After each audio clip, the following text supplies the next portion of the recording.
Ang madalas na ikinakatwiran ng mga gumagamit ng dahas ay ginagamit lamang daw nila ito upang magkamit ng katarungang panlipunan at magkaroon ng reforma sa kanilang mga lipunan.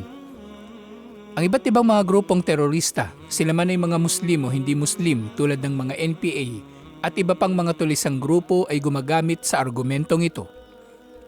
At marami nga silang mapapaniwala dahil marami sa mga nasyon na nagtatamasa ngayon ng kanilang kalayaan at soberenya ay nakapagkamit nito sa pamagitan ng isang revolusyon katulad ng nangyari sa Syria nang mapagtagumpayan nilang gapiin ang mapang-aping pamahalaan ni Bashar al-Assad at ang huwad na khilafa ng ISIS.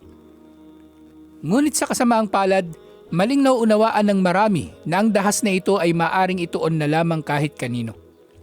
Ang marami sa mga teroristang grupo ay sumasalakay din sa mga Muslim at sa mga inosente na binibiktima nila o kaya ay nag-aaklas sa kanilang mga pamahalaan ng walang sapat na dahilan na nilinaw na ng mga scholar na ang mapangkalahatang pinunong Muslim ay hindi maaring pag-aklasan liban na lamang sa malinaw na kawalang pananampalataya at marapat lamang silang magtiis.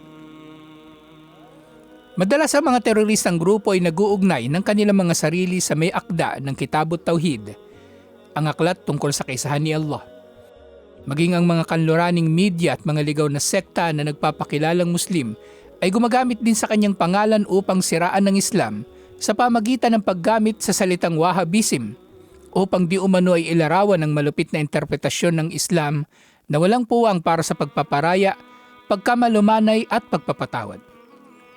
Subalit kung pag-aaralan natin ang mga pangaral ni Sheikh Muhammad bin Abdul Wahhab rahimahullah, ay matatagpuan natin ang mga pangaral na ito. Sinabi niya, ang maalam ay nagsasabi, ang nag-uutos ng kabutihan at nagbabawal sa kasamaan ay nangangailangan ng tatlong bagay.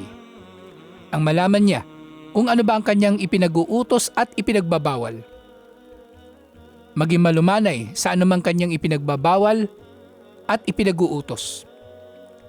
At ang pagtitiis sa anumang darating sa kanyang pamiminsala na dulot ng kanyang pag-uutos at pagbabawal sa kasamaan.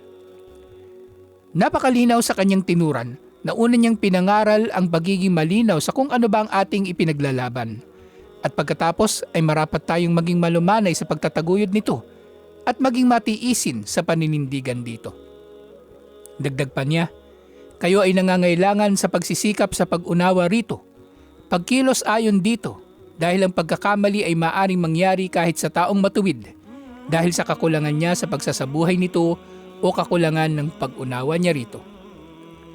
Sa ilan pang bahagi ng pangaral ni Sheikh Muhammad bin Abdul Wahhab ay kanyang ipinaalala, nangyayari sa inyo ang isang bagay na nangyari na noon sa amin at kami ay nagpapayo sa kapatiran upang maunawaan nila ito kapag mangyari sa kanila ang tulad nito. Ang dahilan nito ay mayroong matutuwid na nagtatakwil sa mali at sila nga ay nasa tama. Ngunit sila ay nagkakamali sa pagdudulot ng sitwasyon ay maging mas masahol sa pagdudulot na magkawatak-watak ang kapatiran.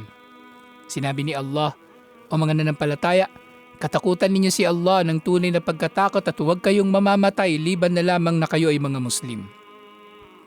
Kumapit kayo sa lubid ni Allah lahat-lahat at huwag maghiwa-hiwalay. Alalahanin ninyo ang biyaya ni Allah sa inyo nang kayo noon ay magkakaaway, ngunit pinaglapit niya ang inyong mga puso at kayo sa kanyang biyaya ay naging magkakapatid. Kayo ay nasa bingit na ng hukay sa impyerno at iniligtas niya kayo mula rito. Ganito nililinaw ni Allah para sa inyo ang kanyang mga talata upang kayo nawa ay magabayan. Sinabi ni Propeta Muhammad sallallahu alaihi wasallam, si Allah ay nalulugod sa tatlong bagay para sa inyo at namumuhi sa tatlong bagay para sa inyo. Kinalulugdan niya na sambahin ninyo siya at huwag kayong magtambal sa kanya ng kahit ano at maging matapat kayo sa sinumang itinalaga ni Allah sa inyo bilang pinuno. Ito ang pangaral ni Sheikh Muhammad bin Abdul Wahhab na pinagbibintangan na ang kanyang turo ang ugat ng terorismo sa makabagong panahon.